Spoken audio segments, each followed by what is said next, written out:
À Paranormal sur le vif. Une silhouette noire se faufile derrière une enquêteuse dans une prison abandonnée. Jackie a regardé les images et elle s'est écriée « Oh mon Dieu, tu ne croiras jamais ce qu'on a filmé ». Une jeune fille filme un monstre mystérieux derrière un arbre.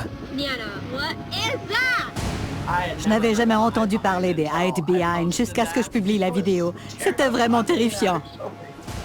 Une insta-vidéaste capture par hasard les images d'un fantôme agité dans sa cuisine. J'ai vraiment eu peur. Quand le deuxième objet est tombé, j'ai voulu m'en aller. Quelle créature vit dans la maison de cette résidente d'Argentine? C'est absolument bizarre. C'est un délicieux petit morceau d'épouvante et je me régale. Et d'autres images paranormales qu'il faudra voir. Oh my god, I'm catching a UFO right now. Pour y croire.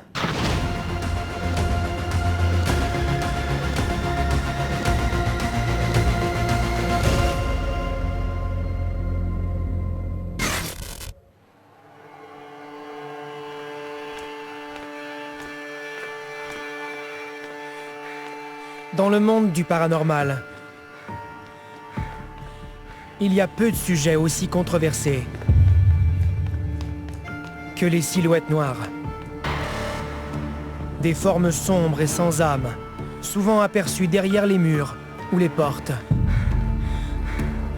Et si les silhouettes noires apparaissent le plus souvent dans un endroit où il s'est passé un événement tragique, leur énergie n'en est considérée que comme plus sinistre. Du moins, d'après certaines personnes.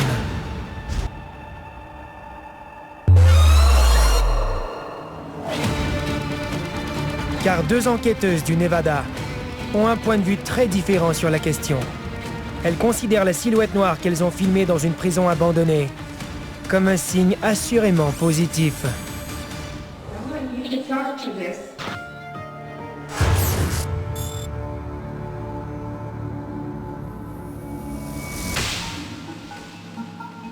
Avril 2021, à Carson City, dans le Nevada.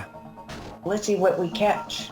Susan Bernhardt et Jackie Kleeb enquêtent sur la prison d'État du Nevada, un pénitencier abandonné à la réputation plutôt sinistre. Even on a smoky day, prison looks great. Je m'appelle Susan Bernhardt. Et moi, Jackie Kleeb, j'ai filmé ces vidéos. Avant, la prison était un hôtel. C'est devenu un centre carcéral en 1862, qui a ensuite fermé en 2012. Je suis enquêteuse du paranormal depuis plus de 30 ans. Je dois bien avouer que la prison est l'un des endroits les plus actifs que j'ai visités. C'était fou. La prison d'État du Nevada est l'une des prisons les plus hantées des États-Unis. Son histoire est haute en couleurs. Elle a brûlé plusieurs fois. On y a exécuté de nombreux prisonniers.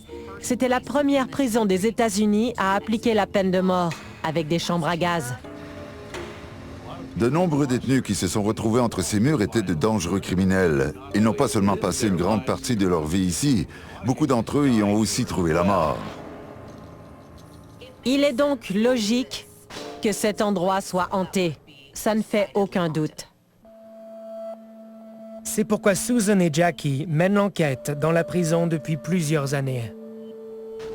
J'ai demandé à récolter des preuves des activités paranormales dans la prison à partir de 2013. Finalement, la direction m'a permis d'enquêter. Alors, nous avons commencé nos recherches en 2016. Depuis ce jour, elles ont filmé une bonne quantité de phénomènes étranges. Elles ont surtout documenté la présence d'orbes, comme cette nuit-là. You're coming?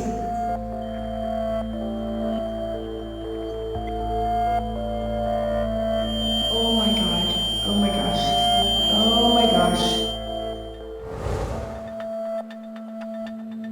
Mais ce n'est rien, comparé à ce que Susan et Jackie ont filmé une nuit d'avril 2021.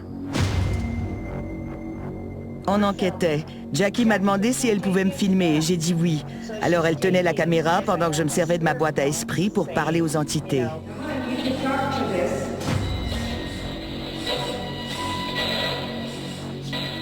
On a terminé et on s'est rendu compte que tout était calme. Alors on a décidé de rentrer chez nous. Nous étions assises à la table de la salle à manger. Jackie a regardé les images et elle s'est écriée « Oh mon Dieu, tu ne croiras jamais ce qu'on a filmé. » Alors que Susan tente de communiquer à l'aide de sa boîte à esprit, regardez les barreaux derrière sa tête. Avez-vous vu? Regardez encore. On voit une silhouette sombre dépasser du mur. Elle semble même glisser sa tête à travers les barreaux, juste à côté de celle de Susan.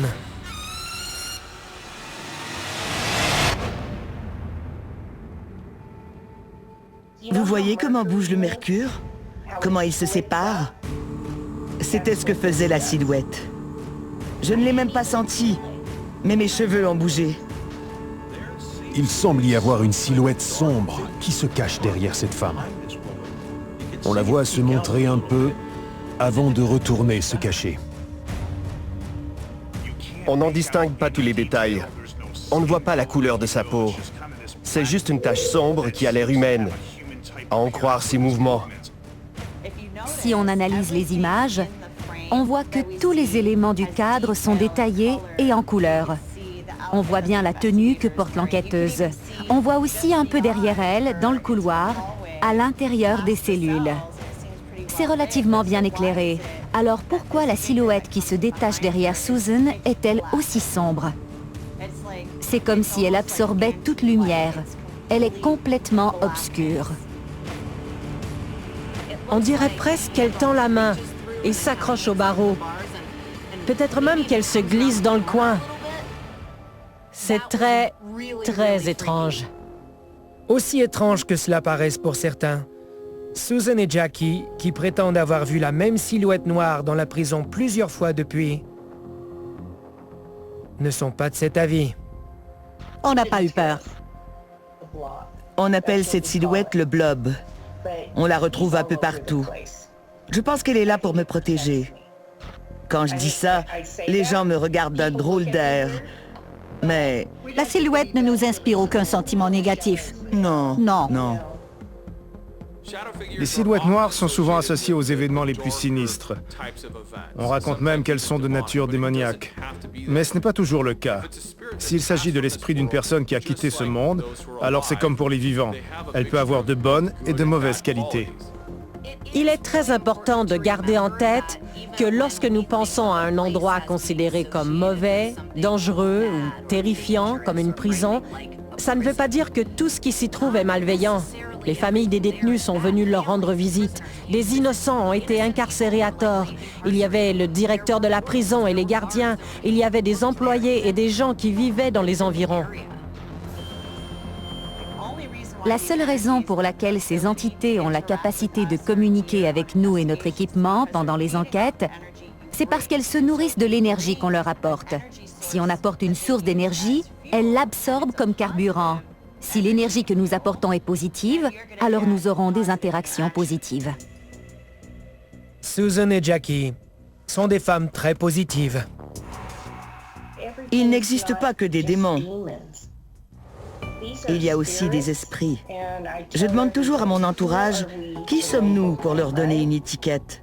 On ne sait pas qui ils sont, et nous n'avons jamais eu de mauvaises expériences à la prison. Non, jamais. Notre objectif, à long terme, serait d'éduquer les gens, de leur faire comprendre que, même si c'était une prison, on ne peut pas assumer que tous les détenus étaient mauvais. Ils l'étaient peut-être de leur vivant, mais peut-être qu'ils ont changé dans l'au-delà. À venir, une grand-mère et sa petite-fille dans l'Oregon font face à une bête carnivore. Aussi loin que je me souviens, je voyais des défunts.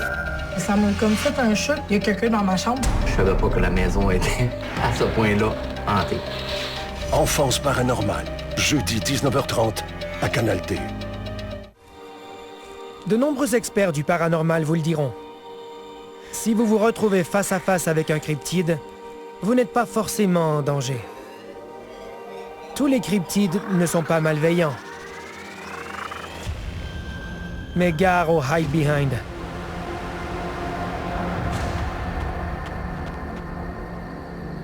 Il se cache dans les bois pour vous attraper. Vous arrachez les boyaux et vous dévorez. Si cela vous paraît terrifiant, imaginez ce que ça fait d'en croiser un juste en face de chez vous. Niana, what is that?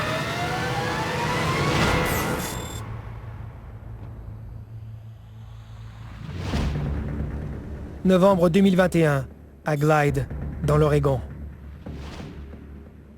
Cameron Eifert et sa grand-mère Carol sont dans la voiture et s'apprêtent à quitter la maison qui est protégée par un portail.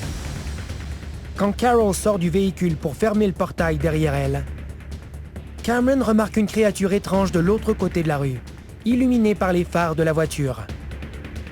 Alors elle prend le téléphone de Carol et filme la scène. What'd you see? What? It's behind that tree. Niana, what is that?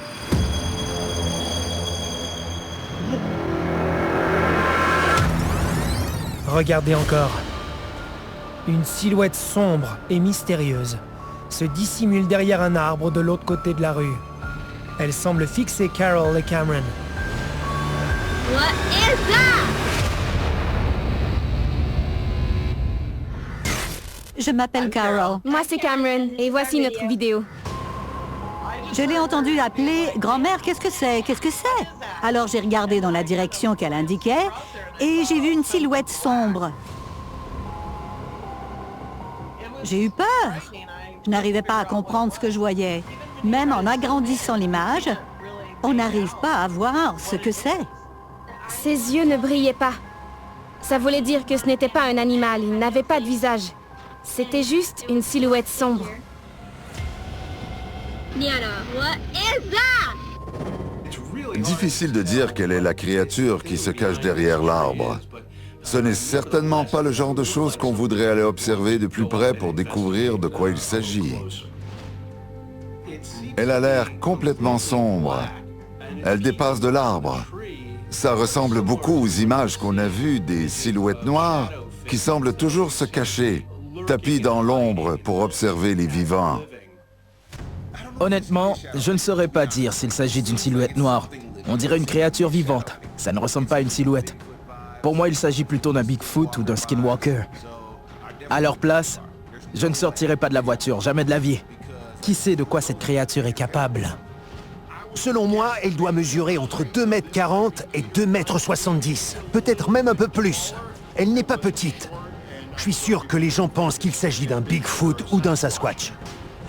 Si c'était un Bigfoot, il serait plus large que le tronc de l'arbre. Ce n'est pas un ours non plus, car un ours se serait sauvé dans les bois s'il avait vu quelqu'un s'approcher pour le filmer. Niana, what is that? J'adore qu'on entende la petite Cameron demander « Grand-mère, qu'est-ce que c'est ?»« Oui, grand-mère, dis-nous ce que c'est. Moi aussi, j'aimerais le savoir. » Ce jour-là, elle n'en avait aucune idée. Mais aujourd'hui, Cameron pense savoir exactement quelle créature elle a filmé cette nuit-là. Un hide behind. Je pense que c'était un hide behind. Parce que son visage était complètement noir. Et parce qu'il avait une drôle de façon de se cacher derrière l'arbre. Il a disparu comme par magie quand il est passé derrière l'arbre. Un hide behind est un cryptide qui nous vient des histoires de camps forestiers et de bûcherons. Comme on peut s'en douter, c'est une créature qui est souvent aperçue par les gens qui passent du temps dans les forêts denses de notre pays. On raconte que les hide behind chassent les humains pour les manger. Ils se cachent derrière les arbres, attrapent un bûcheron et le ramènent dans leur tanière pour le dévorer. Bien souvent, on associe aussi les hide behind avec les randonneurs qui se promènent dans les bois et n'en ressortent jamais. Ils se perdent ou disparaissent mystérieusement. Certaines personnes pensent que si les promeneurs ne reviennent pas, c'est qu'un hide behind les a attrapés. Je n'avais jamais entendu parler des hide behind jusqu'à ce que je publie la vidéo. Cameron n'en avait jamais parlé avant et vous savez, j'ai fait quelques recherches à 3 heures du matin et c'était vraiment terrifiant. Mais s'il s'agit effectivement d'un hide behind, d'où est-ce qu'il vient? Quand on étudie la vie des plantes et des arbres, on se les représente comme des êtres biologiques stationnaires qui n'ont pas de conscience. Mais ce n'est absolument pas le cas. Les arbres, les plantes, l'herbe, les champignons ont tous un système de racines qui leur permet de communiquer et de se connecter entre eux. Quand on touche un arbre, l'arbre comprend ce contact. Alors quand on envahit la forêt pour abattre tous ces arbres, ils ont une réaction de lutte ou de fuite, car ce sont des êtres dotés de sensations. Ils ont peut-être même un mécanisme de défense consistant à créer des êtres élémentaires pour se débarrasser du problème. Et le problème, c'est l'être humain. Une perspective terrifiante. On comprend donc que Carol et Cameron ne soient pas restés dans les parages pour identifier la créature. Je suis immédiatement remontée dans la voiture et on est parti. Cameron était terrifiée, elle était... J'ai eu très peur. Elle a paniqué en rentrant à la maison. Aujourd'hui, elle redouble de prudence. Quand on est rentré à la maison, on a entendu des bruits dans la forêt, comme s'il y avait un Bigfoot. Elle jure qu'elle a entendu un Bigfoot. Oui. Bien des gens racontent qu'ils en ont déjà vu. Je ne sais toujours pas ce qu'était la créature qu'on a vue cette nuit-là. Elle faisait peur. Niana, what is that? À venir, pourquoi cette minuscule créature apparaît-elle un peu partout dans le monde? Les gars, ils adorent ça. Il y a du son, il y a de l'action. Une job simple peut devenir un casse-tête. C'est un peu ça la beauté de la chose. Ça va péter. Fermont, mardi 19h30, à Canal D. Il semblerait qu'une légende se soit répandue aux quatre coins du globe. Celle d'une petite créature fantaisiste qui habiterait les recoins inexplorés de votre maison. Il serait facile de reléguer cette créature au rang de simple personnage du folklore.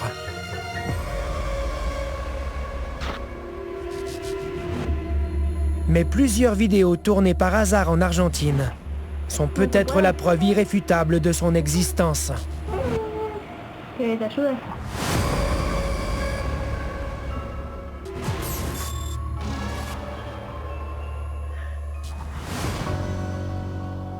En 2011, à Santa Fe, en Argentine, une femme du nom de Sylvia remarque que Benjamin, son fils de 2 ans, se conduit de manière inhabituellement agitée.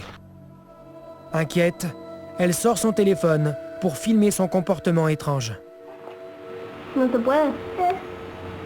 Au même moment,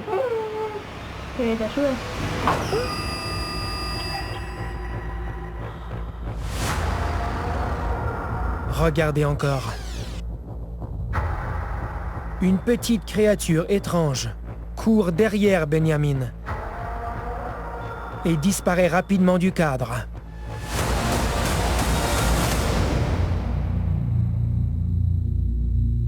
C'est le genre d'apparition étrange qui me fascine.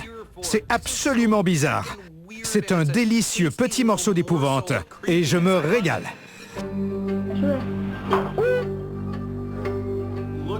En observant attentivement, on distingue des oreilles pointues.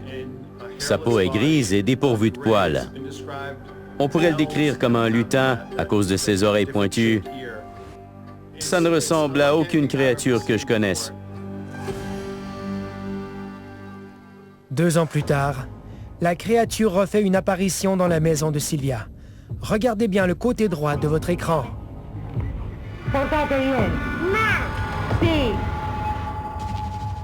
Avez-vous vu? Regardez bien. Au-dessus de l'épaule de Benjamin, en dessous du lit, la créature apparaît.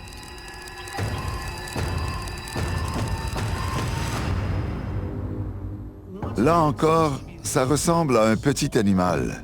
Sauf que cette fois, il ne s'éloigne pas d'eux. On dirait plutôt qu'il s'accroche au cadre de lit et qu'il rampe pour aller se cacher en dessous. La question que tout le monde se pose est: Que peut bien être cette créature? De nombreuses personnes en Amérique du Sud croient en l'existence de petites créatures humanoïdes, comme des lutins ou des gnomes. Ils les appellent des duendes. Il existerait un gobelin particulier du nom de El Pombero. Cette petite créature peut courir à 4 pattes et peut même devenir invisible à chaque fois qu'elle le souhaite. Il est donc facile pour elle de nous jouer de mauvais tours. La légende d'El Pombero expliquerait également 2 apparitions dans la région. L'une sur un chantier de construction en 2015.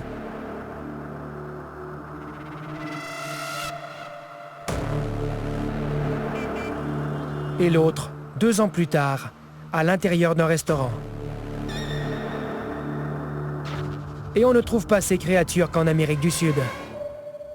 Tout de suite, on se rend compte que cette créature correspond à des légendes du monde entier. On l'assimile parfois à un esprit domestique ou un domoyov en Europe de l'Est. Le duende est une créature également présente dans le folklore des Philippines. Plusieurs membres de ma famille m'ont raconté qu'ils en avaient déjà vu de leurs propres yeux. Les duendes semblent aimer particulièrement les enfants. Ils sont très joueurs, un peu comme des tricksters. Et ils semblent porter chance. Mais si on les énerve et qu'on les met en colère, ils peuvent se retourner contre nous et nous faire du mal. Dans ce cas, si vous trouvez un duende chez vous, il vaut peut-être mieux rester dans ses bonnes grâces. Mais si vous choisissez de passer à l'offensive, alors à vos risques et périls. J'essaierai de le capturer. Je trouverai le moyen de lui tendre un piège. Je l'enfermerai dans une cage, parce que je ne veux pas qu'il s'installe dans ma maison. Ce serait la guerre. Il faudrait que je gagne.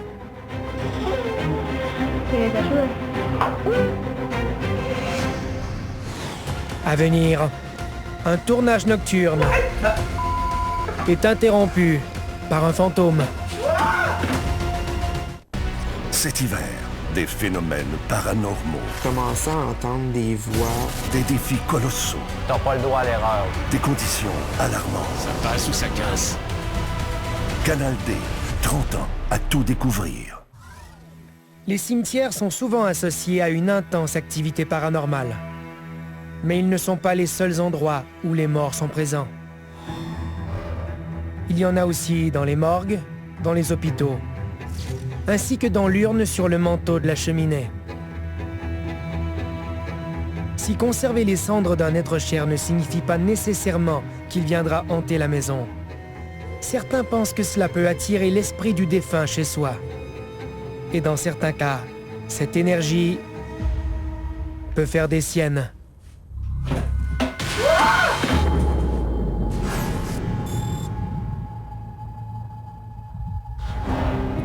« 29 mars 2022, en Ontario. Laura Noyes et son fils Max filment une vidéo en direct pour les médias sociaux. Ils s'adressent aux abonnés de Laura qui se connectent généralement pour la regarder cuisiner. Oh, hi, sweetheart. I'm so glad you popped in. Everybody say hello to each other. Let's all make some friends, okay? Hit the button. Pendant que Laura raconte une histoire au sujet de sa mère, qui est morte des décennies plus tôt. What the What was that?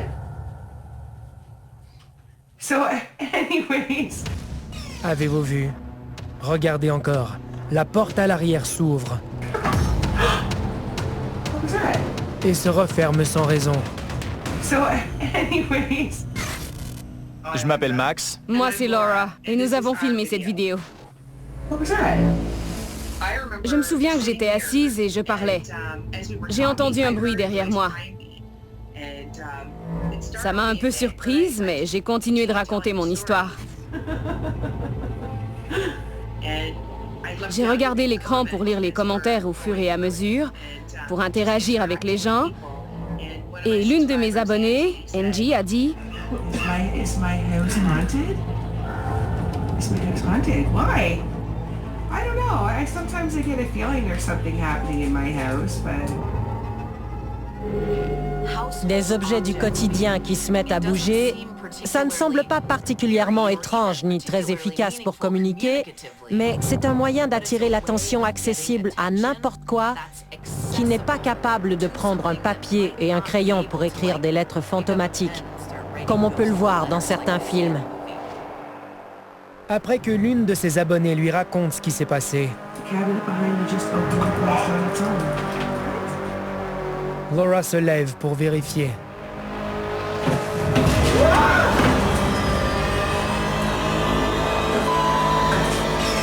Regardez encore. On voit un objet s'envoler du placard de Laura, droit vers la caméra. L'objet n'a pas l'air de tomber du placard. On dirait plutôt que l'entité l'a projeté dans la cuisine. Ce n'est pas la trajectoire qu'aurait adopté un objet qui serait simplement tombé d'une étagère. Mais ce n'est pas tout.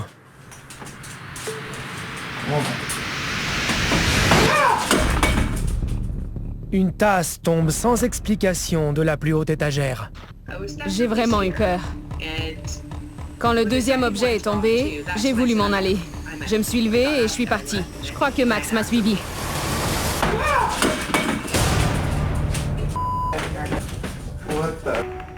Je regardais pour voir ce qui se passait et j'ai entendu quelque chose derrière moi.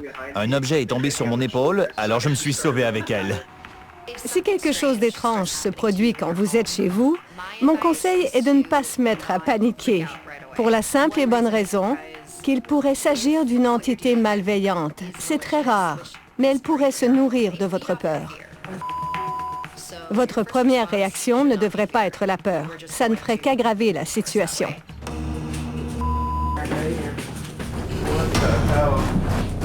Mais quand Laura et Max se calment, ils ont une petite idée de qui il s'agit. On parlait de ma mère.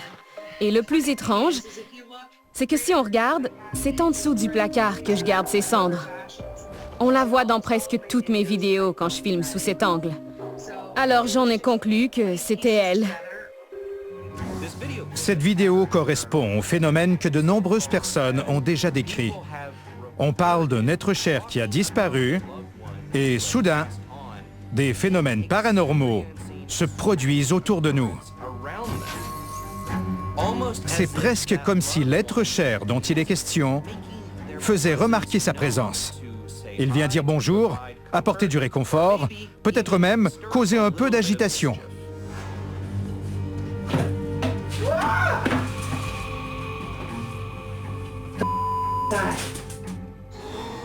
Ils ont eu peur sur le moment. Mais s'il s'agit en effet de la mère de Laura, ils l'accueillent à bras ouverts. Au début, j'étais sous le choc et j'avais peur. Mais ensuite, nous y avons réfléchi et nous nous sommes rendus compte que ce n'était pas une mauvaise chose. Je pense aux différentes explications. Je parlais de ma mère, ses cendres se trouvent sur le comptoir et c'est réconfortant. Je ne trouve pas que ce soit néfaste. Finalement, c'est une expérience positive. Je me sens sereine et en paix. Ça ne me dérange pas.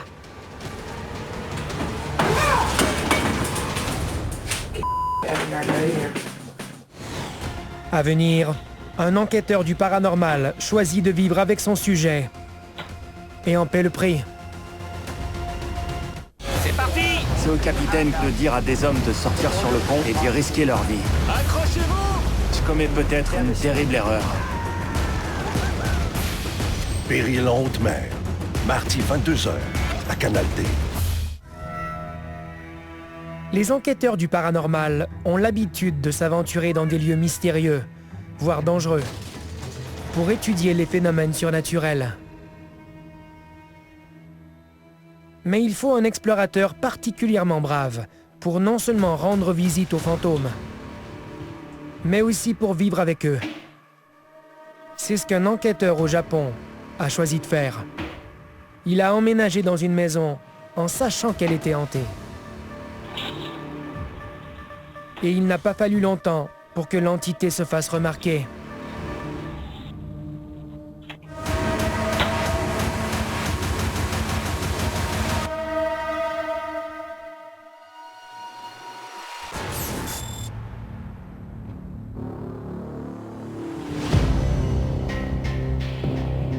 Novembre 2021, au Japon. Pour alimenter sa chaîne de vidéos sur les chats, un homme se filme en train de caresser son ami félin. Lorsqu'il se passe quelque chose d'étrange, regardez derrière la tête du chat.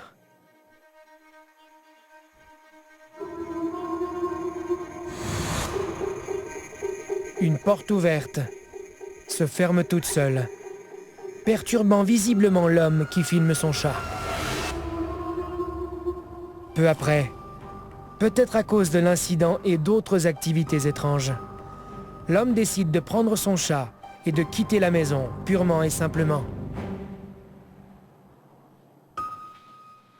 Après avoir entendu parler des phénomènes étranges, un enquêteur du paranormal appelé Maguro emménage dans la maison, dans l'espoir d'enquêter sur les activités surnaturelles qui s'y déroulent.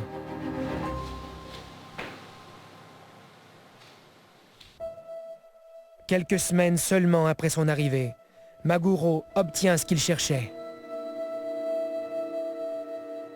Tard un soir, il va se mettre au lit. Et écoutez bien.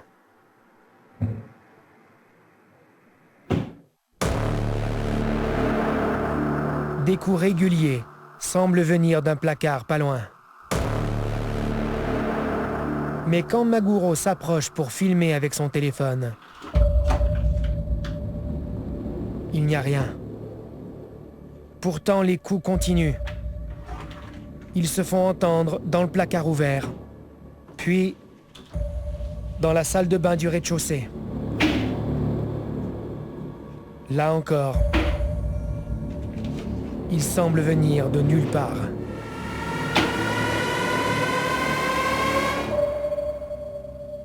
Les coups sont constants et réguliers.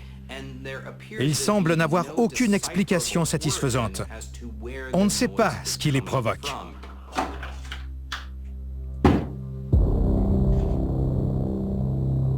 Ils semblent se déplacer dans la maison. Une semaine plus tard, aux mêmes heures de la nuit, l'entité qui vit dans la maison avec Maguro met les bouchées doubles. Une caméra de surveillance filme la salle de bain.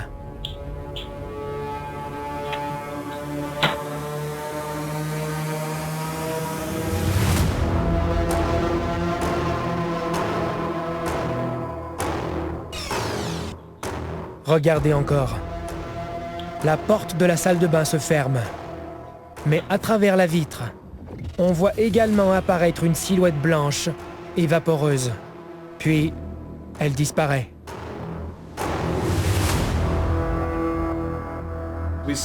On voit cette vitre en verre dépoli. Et on voit la silhouette de l'entité. Elle a l'air lumineuse. Elle ressemble à la description que les gens font des esprits. Ils disent qu'ils sont blancs avec un halo de lumière. Sa présence est indéniable. Elle est de l'autre côté de la porte. Et le simple fait que cette présence décide de se montrer sous forme de silhouette dans cet espace suggère qu'elle est dotée d'intelligence. Une théorie renforcée par les événements qui se déroulent quelques mois plus tard. Dans la même salle de bain. La porte de l'armoire à pharmacie s'ouvre toute seule. Puis, la douche et le robinet s'ouvrent en même temps.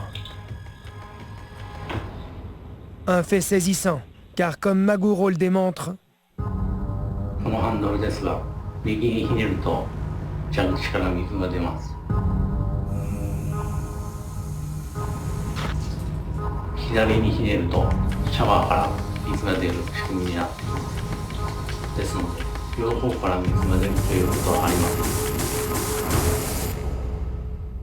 on sait que l'eau est un canal pour les esprits. Ils peuvent s'en servir pour se déplacer. Je me pose donc la question, est-ce que c'est ce qui se passe? L'esprit faisait-il couler toute cette eau dans un but précis pour l'utiliser comme canal? Impossible à dire. Une seule chose est sûre. Quelle que soit cette entité, elle empêche Maguro de dormir. Peu importe l'intérêt qu'il lui porte, la situation doit changer. En Occident, quand quelque chose comme ceci se produit, on dit que c'est la faute d'un fantôme. Peut-être même qu'on blâme un démon. Mais au Japon, il pourrait s'agir d'un yurei. C'est un esprit qui ne parvient pas à trouver le repos. Il leur reste quelque chose à faire, une dernière tâche à accomplir. Ils ont un message à faire passer. Dans l'ensemble, c'est semblable aux entités que l'on rencontre chez nous. Mais s'il s'agit d'un yurei, il ne laissera pas Maguro dormir. Il réclame son attention en frappant et en donnant des coups.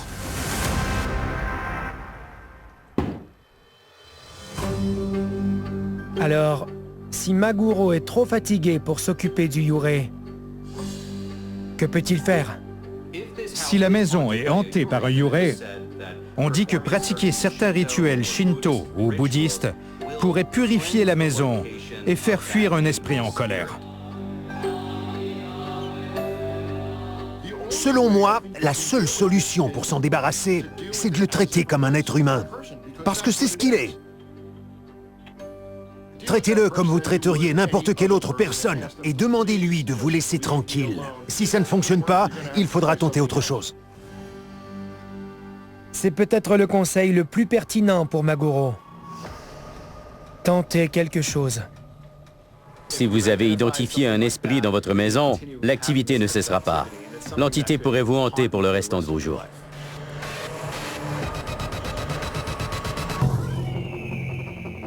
Certaines régions des États-Unis ont marqué l'histoire à cause de leur lien avec les phénomènes extraterrestres.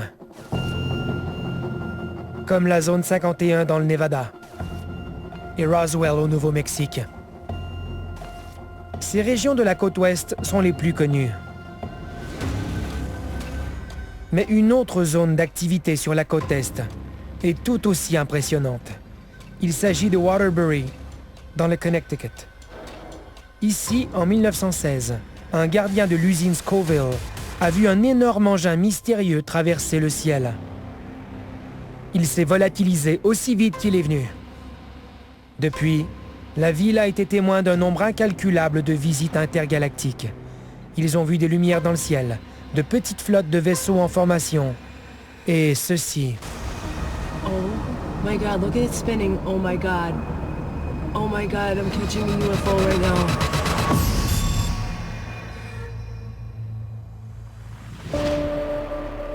Janvier 2021, à Waterbury, dans le Connecticut. Christine Lyons a arrêté sa voiture sur le bas-côté parce qu'un objet devant elle et au-dessus de la route a attiré son attention.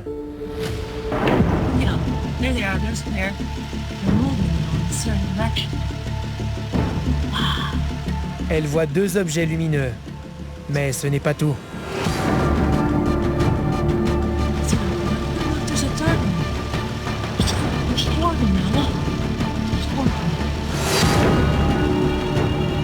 C'est bien trop petit pour que ce soit un avion ou un hélicoptère.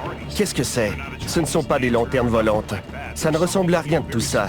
Ce sont des objets très particuliers qui volent à basse altitude, mais je ne sais pas ce que c'est.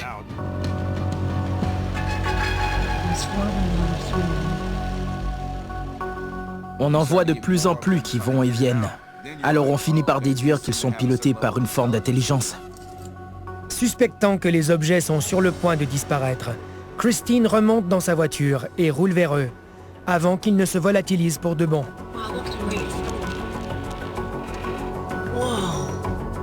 Mais alors qu'elle se rapproche, une troisième lumière fait quelque chose qui l'impressionne beaucoup. Oh my god, look at it spinning. Oh my god. Oh my god, I'm catching a UFO right now. En regardant cette vidéo, je me suis dit d'instinct qu'on avait affaire à une sorte d'engin, de vaisseau, mais un engin qui se déplace de manière surprenante. Peut-être qu'il n'est pas soumis aux lois de la physique, ou qu'il est équipé d'un système de propulsion et d'une technologie qui nous est inconnue et à laquelle nous n'avons pas accès. C'est un mouvement que je n'avais encore jamais vu dans une vidéo d'OVNI. Swim across and the other one's disappearing. Yeah, the other one's disappearing. Les habitants de Waterbury, en revanche, ont déjà vu ce genre de choses. Ils en voient depuis très, très longtemps. J'ai passé du temps aux alentours de la vallée de l'Hudson, dans l'État de New York. J'y ai vu de nombreux ovnis dans les années 1980. Waterbury était un point névralgique pendant cette décennie. C'est encore le cas aujourd'hui. Certains objets qui ont été aperçus ressemblaient à de gros dirigeables en formation triangulaire. Il existe même une photo d'un vaisseau de forme circulaire qui avait des lumières sur les bords. Ça me rappelle toujours cette histoire dans la Bible au sujet des roues dans le ciel. Ils voyaient déjà des ovnis dans les temps anciens. Ils étaient faits de feu et de lumière. C'est ce qu'on voit ici. La merveille tournante finit par disparaître. There it goes, it's fading out, look. What am I witnessing? All the other ones are gone. There's no other ones. There it goes, it's gone. Le témoignage de Christine s'ajoute à la longue liste des ovnis de Waterbury. C'est une des meilleures vidéos d'ovnis que j'ai pu voir. C'est un extrait fantastique. Oh my god, look at it spinning. Oh my god, I'm catching a UFO right now. Que faire si vous êtes témoin de phénomènes paranormaux? Voici quelques conseils pour les filmer. D'abord, vérifiez vos images et vérifiez-les encore. Ensuite, faites vos recherches, même si vous avez peur. Enfin, faites confiance à votre instinct s'il vous dit que c'est surnaturel. Oh my god, I'm catching a UFO right now.